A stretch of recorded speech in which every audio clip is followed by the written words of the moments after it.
The last we see of our rubbish is when we tie up the bin bag and leave it out on the road for the bin man to collect. In the second in this series of films plunging below the waistline, we follow the hidden journey refuse takes, see where it ends up, and meet the people who take it there. This is Jim Upjohn, bin man for Veolia Environmental Services, the private contractor who operate Westminster's refuse collection. He is part of a team that collects 200,000 tonnes of waste from the streets of Westminster each year.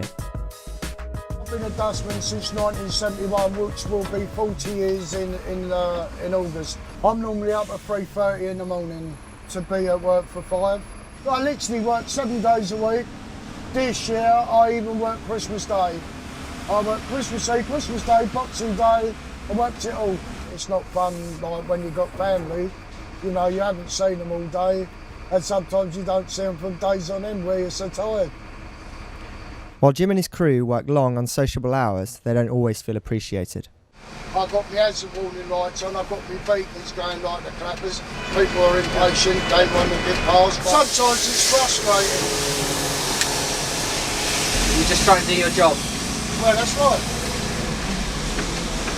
And sometimes you get no thanks for it, neither.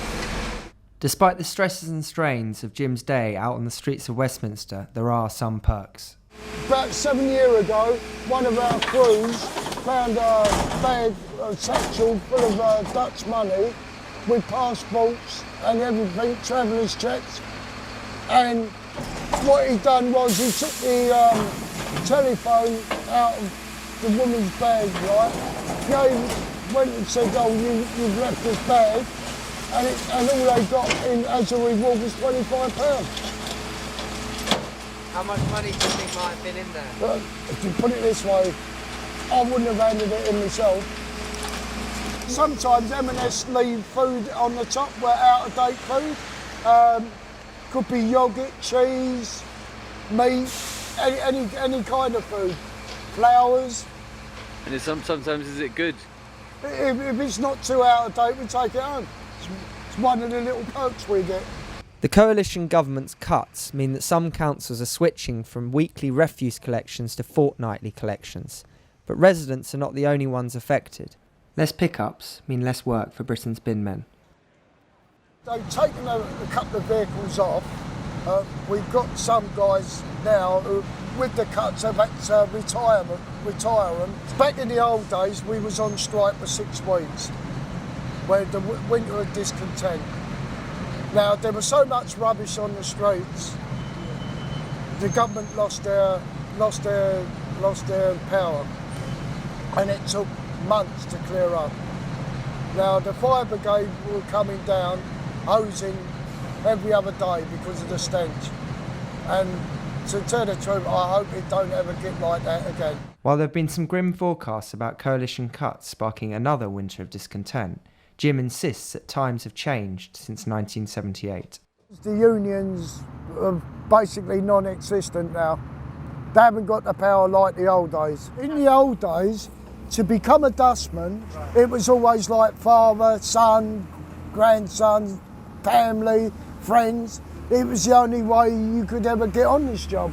With a private company, all they would do is just go to the agency and order 100 men. In today's society, it's good to have a job the way things are going. You know, people are getting laid off left, right and centre. I don't think I could handle being on the dole. Wide-scale industrial action may be unlikely in today's Britain, but below the waistline, we found that the fear created by impending public sector cuts are having a less overt but significant effect on the way our refuse is disposed of.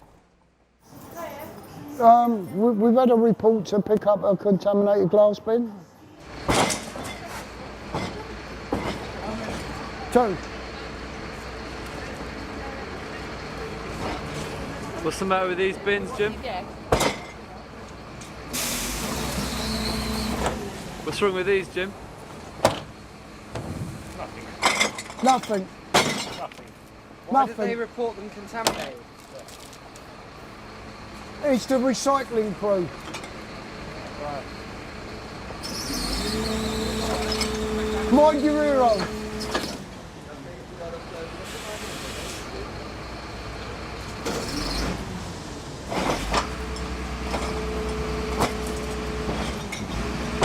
So shouldn't these things, these bottles be being recycled? Why aren't they being recycled?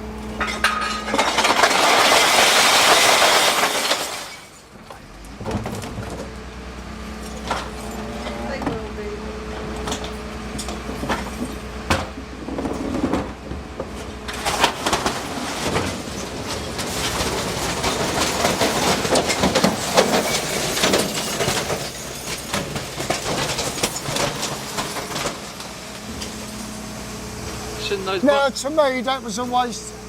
That was neglect in my part. I'm going to report it to my manager. There wasn't nothing wrong with it. And also, we got it on camera as well. All it wants is a manager or foreman to come and say, yeah, that's contaminated, that's fair enough. But no one's bothering to check it. We get loads of it, and there's nothing wrong with it. Still, I don't mind because it keeps the lorry on the road. The more tonnage we pick up, we know that the lorry's safe, it ain't going to come off. That's the way I look at things. If they're going to start taking lorries off, as I said to my crew, if in doubt, throw it on, because it saves them taking the lorry off the road, which is good. So at least the boys are still in the job. And I think that's the best way of looking at it myself. In today's society, where they're getting rid of people, you're trying to save the boys their jobs. We left Leicester Square to take our dust cart of refuse containing recyclable material to Veolia's incineration plant in Deptford, South London. Here, giant metal claws prepare 420,000 tonnes of waste for the burner. The power produced from this process is sold back to the grid, supplying enough energy for 48,000 homes. But we couldn't help wondering how much of this waste could have been recycled. We contacted Veolia, who told us that in Westminster there is on average 3 or 4 instances of contamination a day, but that they don't report containers as being contaminated unless they are. To meet coalition cuts, local councils around the UK are set to freeze pay for 1.4 million employees. Westminster alone is looking to save £7 million by cutting rubbish collections. With private refuse collectors such as Veolia facing slimmer margins and bin men anxious to keep their weights up for fear of redundancy, how much more of our recycling may end up in the flames of the incinerator? Do we care what happens below Britain's bulging waistline, or do we just want rubbish off our hands and minds? I don't think people are bothered really. Basically, all they're interested is getting their rubbish picked up. And if they don't get it picked up, it's going to go back to the old days where there's going to be fly tipping from them.